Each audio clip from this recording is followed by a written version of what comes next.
Et j'ai fait choix d'aller vers des thérapies que je dirais plutôt courtes. Alors tout est relatif, hein, mais je vois ça comme, c'est ce que je dis souvent à mes patients, c'est que j'ai pas envie de les voir des années et des années. Oui. Pour moi, une thérapie, ça a un début et une fin.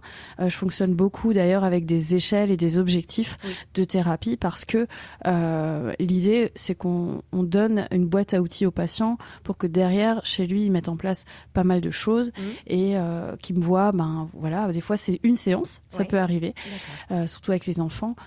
Et en EMDR, des fois c'est une seule séance, mais des fois c'est 5, 6, et puis rarement plus, ouais. Okay. Et donc tu es allée te former en EMDR, peut-être en France Oui, tout à fait. Alors j'ai regardé, il y a plusieurs formations, hein, mais celle que j'ai choisie, c'est celle de l'Institut Utile qui forme les soignants. Et ça, pour moi, c'était important aussi. Qu'on parle du milieu, de l'hôpital, etc. C'est très particulier. Et oui, c'est vrai que la prise en charge du psychotrauma, pour moi, c'était aussi important. Et le MDR, ça fait partie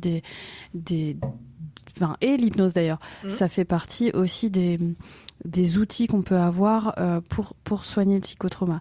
Et faut savoir, j'en parle de plus en plus, j'ai pas osé en parler pendant longtemps, mais ce qui m'a fait découvrir le MDR, tu sais, c'est une histoire perso autour d'un de mes accouchements que j'ai trouvé compliqué et qui, avec le recul, va très très bien, je vous rassure.